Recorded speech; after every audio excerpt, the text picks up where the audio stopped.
महाराज जी, प्रियालाल की चर्चा कैसे सुनने को मिलती है? प्रियालाल की कृपा से ही प्रियालाल की चर्चा करने और सुनने का सौभाग्य मिलता है। अन्यथा माया अपने प्रपंच में फंसाकर पूरे जीवन को व्यर्थ नष्ट कर देती है। व्यर्थ इसलिए कि यहाँ जो भी हम कमाते हैं, जो भी हमारे पास है, शरीर से लेकर के घर, धन, पत्नी, पुत्र, परिवार, ये सब यहीं रह जाएगा। किस समय शरीर छूट जाए इसका भरोसा नहीं।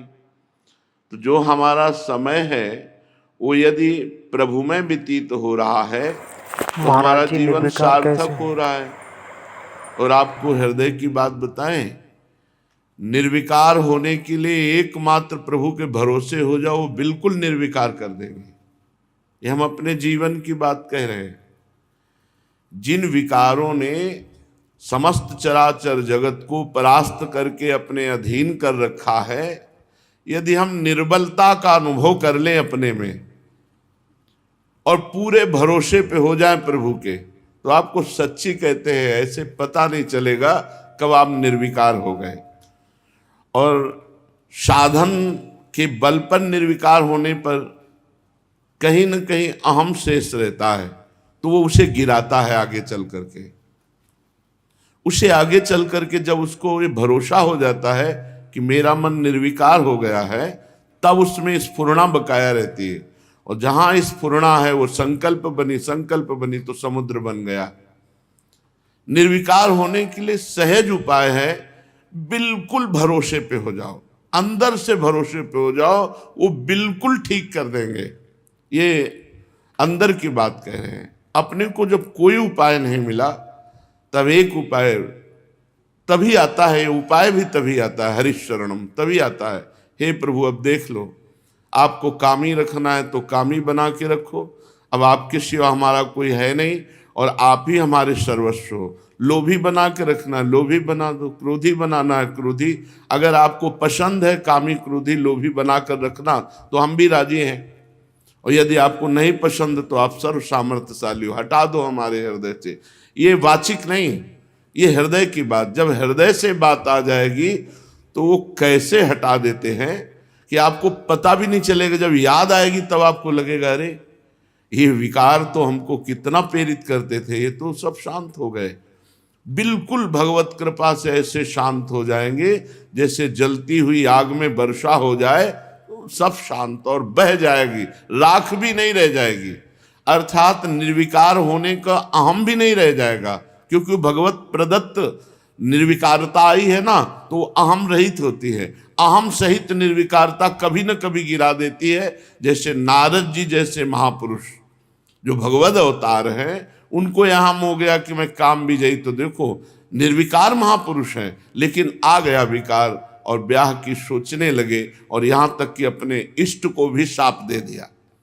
और निर्विकारता जो भगवद आश्रित जन है, अब देखो ठाकुर हरिदास जी वहीं वैश्या प्रभाव दिखाना चाहती, 3 दिन में वो भागवत बन गई, लेकिन इस बात का अहंकार नहीं हुआ ठाकुर हरिदास जी को कि मैं काम विजयी हूं।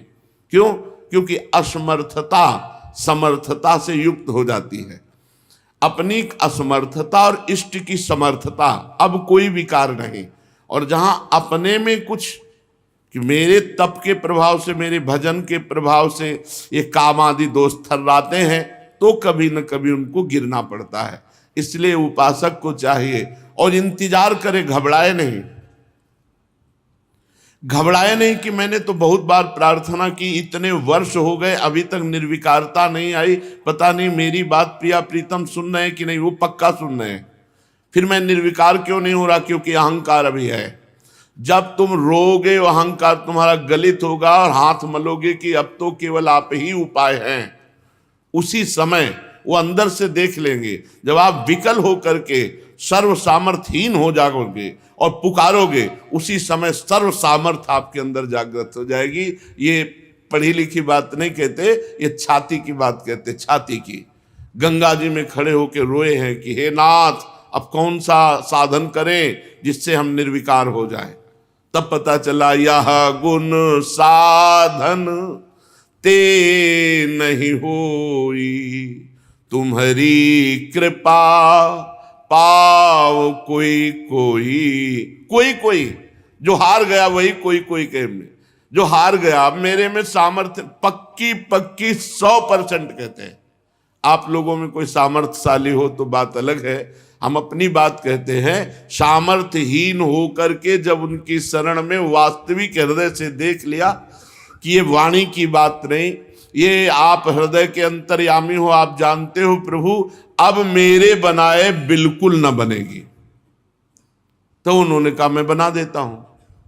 नहीं, अपने सामर्थ्य नहीं है, हर उपाय करके जीरो ही आया है, हर उपाय करके जीरो आया है, अर्थात कोई फल नहीं मिला।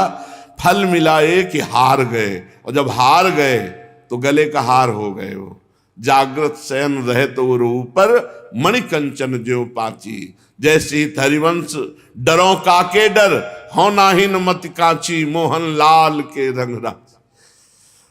सच्ची मानिए, सच्ची मानिए, बस हार जाओ। अब कहते कैसे हार जाओ, तो हारना भी वही सिखाएंगे, वो ऐसी परिस्थितियां ला देते। सच्ची मानिए, ये सब अंदर की, हम वही कहते हैं कि हम मन की पीएचडी किए, अंदर की बात पढ़ करके देखा, कुछ नहीं, इसका ऑन ऑफ उन्हीं के हाथ में है। जब तक अहम है तो रो चिल्लाओ, तुम्हारी बात ऑफ नहीं होगी। जो विकारों की है वो रहेंगे। तो लंबे समय तक, पूरे जीवन भर भरोसा न तोड़ना, हमारी प्रार्थना मानना, ये भरोसा न तोड़ना। और जैसी परिस्थिति है, मान लो हृदय जल रहा है, तो ये भी उसी का प्रोसेस है। वहां निर्विकार होने का ये भी उसी का प्रोसेस। प्रभु पे गुस्सा आ रही है, ये भी उसी का प्रोसेस है, वो आएगी। इतना समय रोते चिल्लाते, तुम्हें नहीं सुनाई दे रहा, हमारी हालत खराब होती है। बोले अभी खराब नहीं, और खराब होगी। कैसी हालत खराब हुई? ऐसी। अब गए प्रभु, अब देख लो, बस उसी समय ऑन हो जाओ। वो ऑन हुई कि आप दूसरों को निर्विकार कर देंगे। विश्वास कीजिए, आप दूसरों, आपका संकल्प दूसरों को निर्विकार कर देगा, ऐसी सामर्थ्य है हमारे प्रभु की। इसलिए सर्वतो भावेन उपासक बहुत काल तक प्रभु से प्रार्थना करता रहे, और बहुत काल तक परिणाम देखकर निराश ना होए। बहुत काल तक कोई परिणाम नहीं आ रहा, लेकिन आप परिणाम की तरफ पहुंच रहे हैं। वो सेकंड आने वाला है जो आपके जीवन का महामंगल मोद होगा। ये हम हृदय की बात कहते हैं कि कुछ बातें ऐसी होती हैं हृदय की जो अपने से नहीं संभलती है, केवल प्रभु संभालते, केवल प्रभु। वहां ज्ञान विज्ञान ये सब कुछ काम नहीं करता, वहां केवल प्रभु संभालते हैं। प्रभु ही प्रभु संभालते हैं, दूसरा कोई संभाल ही नहीं सकता है। इसलिए आप तो निश्चिंत रहें।